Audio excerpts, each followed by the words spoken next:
Hello dear students, in this video I'll start with the 7th unit of class 12 applied mathematics, which is financial mathematics. In this unit the first topic is finding the present value of perpetuity. Now before entering into the topic, we'll have a recap of annuities and present value.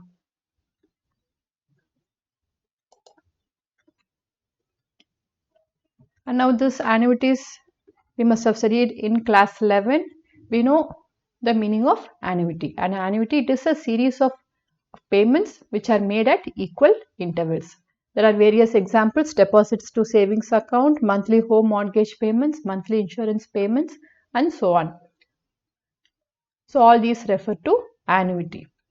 And based on the frequency of payment dates, annuities can be classified as weekly, monthly, quarterly, yearly, or any other regular interval of time. And now based on the beginning or the end of the period in which the payment is being made, this annuity it is classified into ordinary annuity and annuity due. Now this ordinary annuity is the annuity in which the payment is made at the end of each time period, and annuity due is the payment which is made at the beginning of each time period. So here we have types of annuity. First one is ordinary annuity. An ordinary annuity makes payment at the end of each period. Say for example, the bonds which pay interest, they usually pay at the end of 6 months, and then repayment of housing loan of equal installments, we usually pay at the end of each month. It is known as EMI, every month installment. And then the next type of annuity is annuity due. In this annuity due, the payments come at the beginning of each period. Say for example, some landlords, they may demand rent at the beginning of each month. That is a common example. Apart from that, we have LIC payment, recurring deposit payment, all these are annuity due. And there is next one more type of annuity, which is deferred annuity. This annuity is payable after the lapse of a number of periods. If we do not pay, say for example, pension plan of LIC. And there is one more name for this ordinary annuity. It is also known as annuity immediate. So here is an example. So here we have a series of 5 rupees 1000 payments made at regular intervals. So here we have to make a payment of rupees 1000 at the end of each period. So here if the payment is being made at the end of each period, then it is called ordinary annuity. This is called ordinary annuity. And then if the payment is made during the beginning of each period, say for example, the payment is made on the first day, and then the first day of the next period, then the first day of the next period, and so on. This is called annuity due. All these you must have studied in your class 11 itself. So it is a recap of what we have studied in class 11. And now moving on to present value. This present value is also covered in class 11. It describes how much of a future sum of money is worth today. So present value, say for example, if we receive some amount, say after 1 year, say for example we receive 10,000 rupees. We want to know the value of this 10,000 rupees now. Then we have to use the present value concept. This present value, it accounts for the fact that the money we receive today, it can be invested to earn a return. So this present value, it basically accounts for the time value of money. The formula for present value is given by present value is equal to cash flows upon 1 plus I the whole raised to n, where CF is the cash flow, I is the rate per period,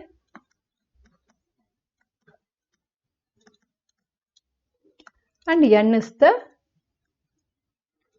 number of periods. Now let us see an example for this present value.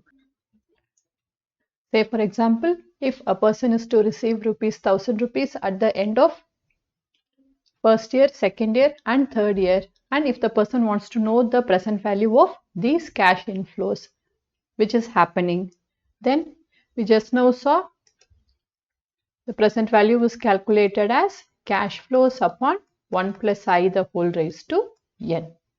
So if we take I as 5%, that is the rate per period as 5%, then the present value of this ₹1,000 where the cash inflows occur at the end of first year, it is given by 1000 upon 1 plus 0.05.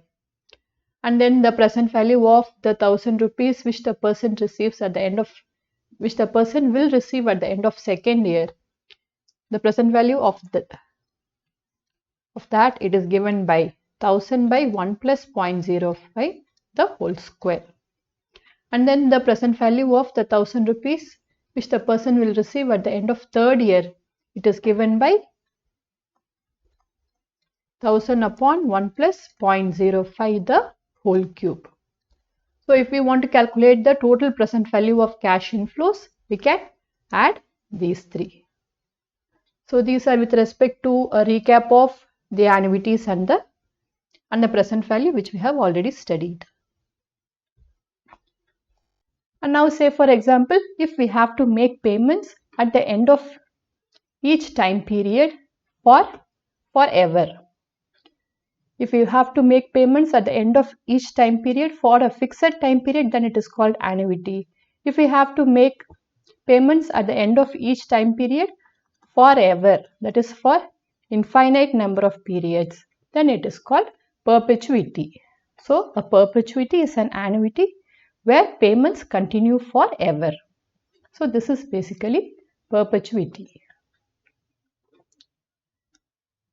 And now the amount in this perpetuity, it is undefined because the payments will continue forever. Now moving on to the problem of finding the present value of perpetuity. So the present value of perpetuity of rupees are payable at the end of each period.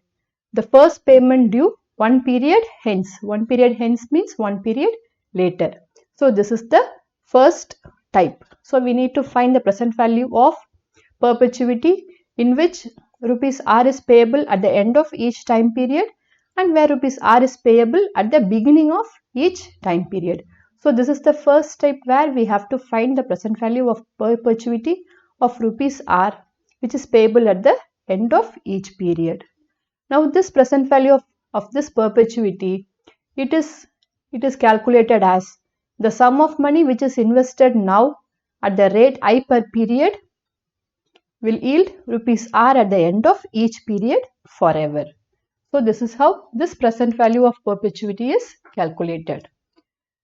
Let me explain in detail. Say for example, a series of payments have to be made forever of rupees R. It goes on. So the present value of this rupees R which is made at the end of the first time period, if the rate per period is I. So the present value of the payment which is made at the end of first period, it is given by R by 1 plus I. R by 1 plus I.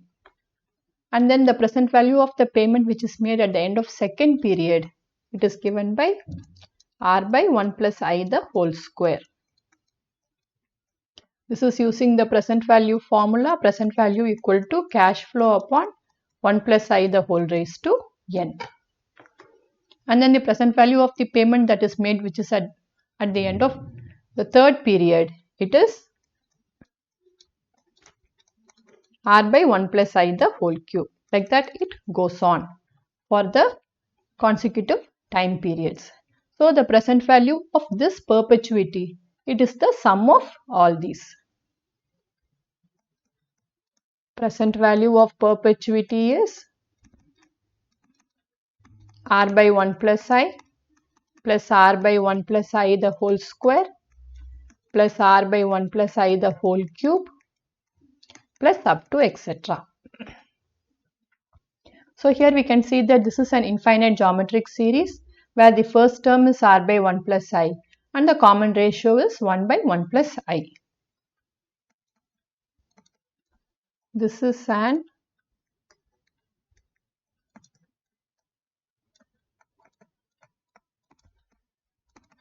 infinite geometric series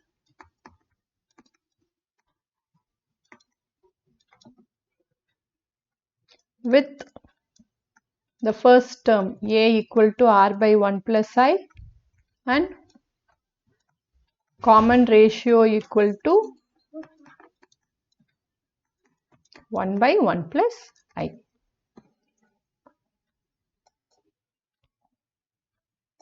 And we know that the sum of an infinite geometric series is given by a by 1 minus r.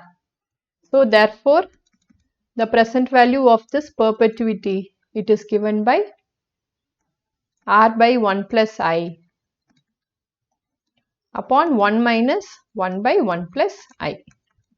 So this is equal to r by 1 plus I upon 1 plus I minus 1 upon 1 plus I. This 1 plus I, this 1 plus I will cancel. So this is equal to r by I.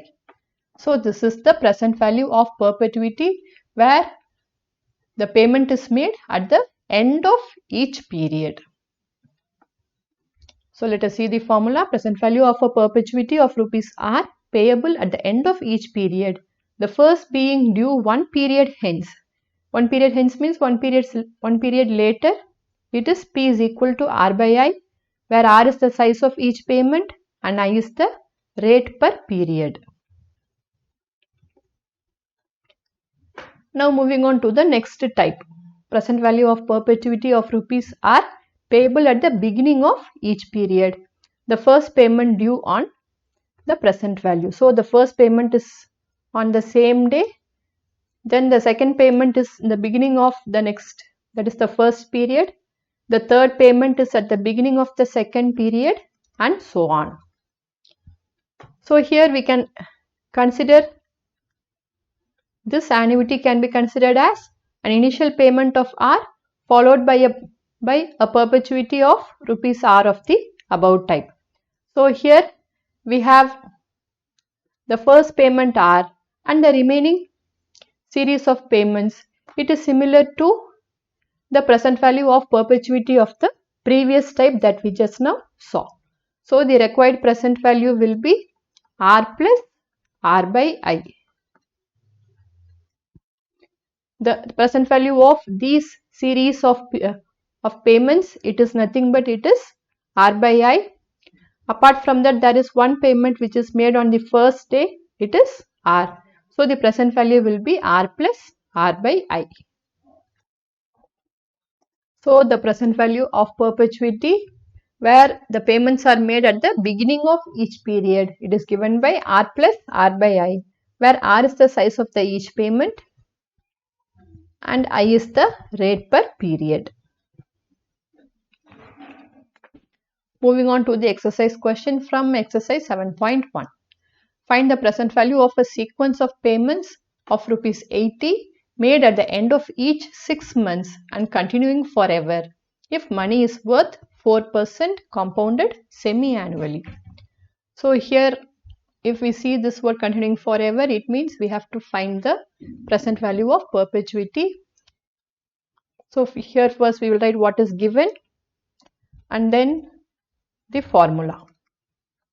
So here it is given, we need to find the present value of a sequence of payments of rupees 80. So r is the size of each payment. So r is given as rupees 80, which is made at the end of each 6 months and continuing forever if money is worth 4% compounded semi-annually. So here the period is 6 months. So I is the interest per period. So I will be 0.04 upon 2. So it is 0.02.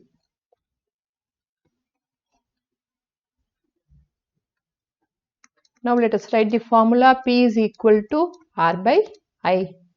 So this is equal to 80 upon 0.02. So this is 8000 upon 2, which is 4000. Therefore, the present value of this perpetuity is rupees 4000. Now these questions will come for 2 marks. Writing what is given and the formula carries 1 mark and the final answer carries 1 mark. Next question, find the present value of an annuity of rupees 1800 made at the end of each quarter and continuing forever if money is worth 5% compounded quarterly. So here we need to find the present value of annuity of rupees 1800.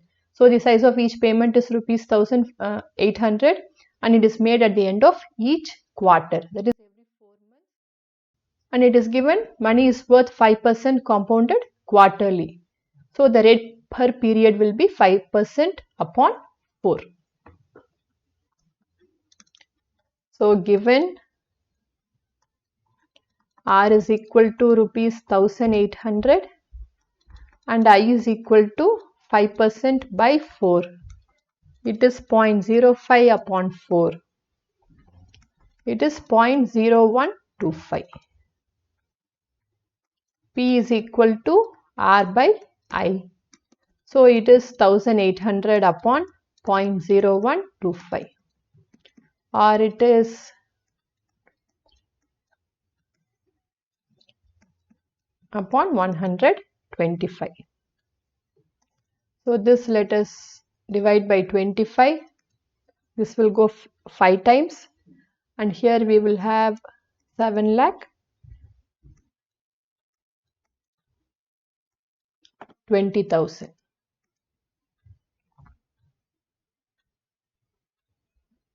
Again, like we can simplify.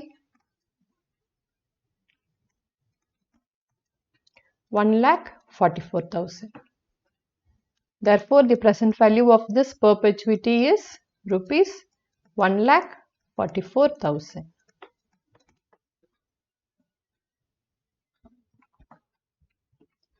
Moving on to the next question. If the cash equivalent of a perpetuity of rupees 300 payable at the end of each quarter is rupees 24,000, find the rate of interest compounded quarterly. So here it is given the cash equivalent of perpetuity of rupees 300 which is payable at the end of each quarter. It is rupees 24,000. So here the present value is given. Given the present value of the perpetuity, it is 24,000 and the size of each payment, it is rupees 300. We need to find the rate of interest R. So let us take, let R be the interest rate which is compounded quarterly.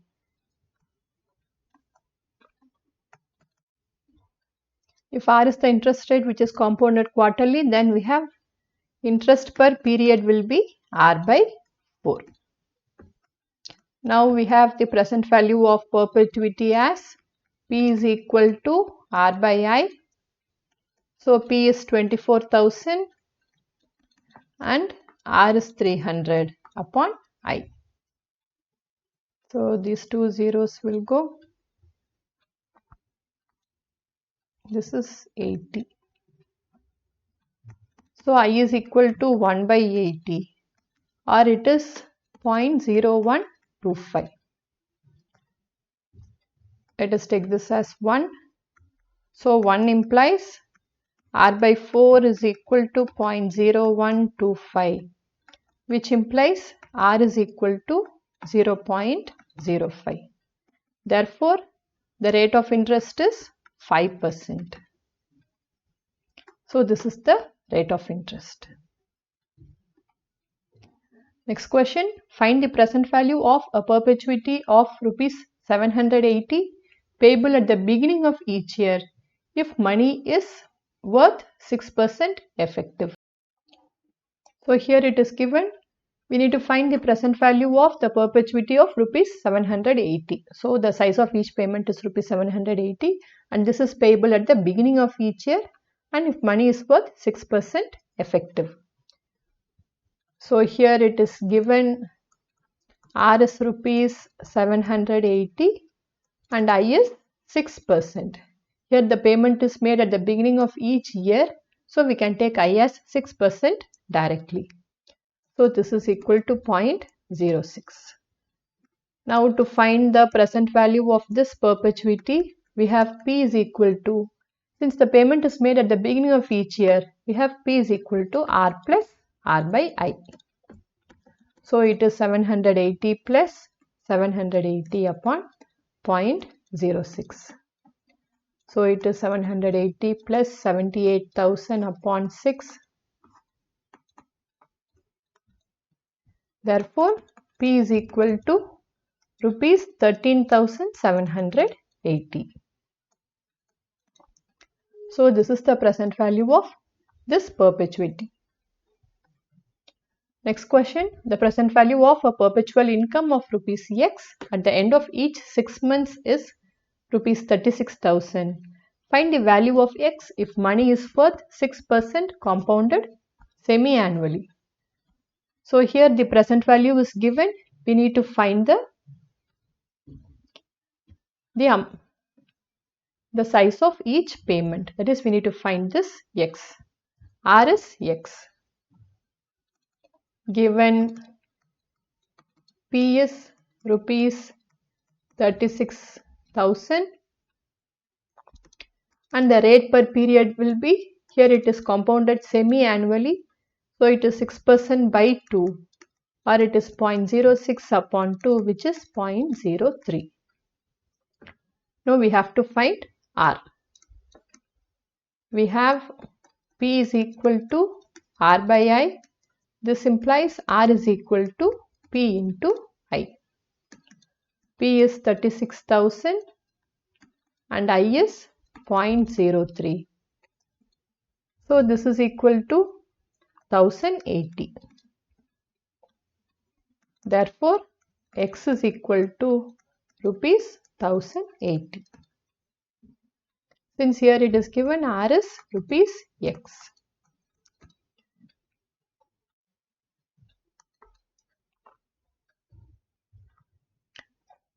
I hope this video was useful for you. Thank you for watching.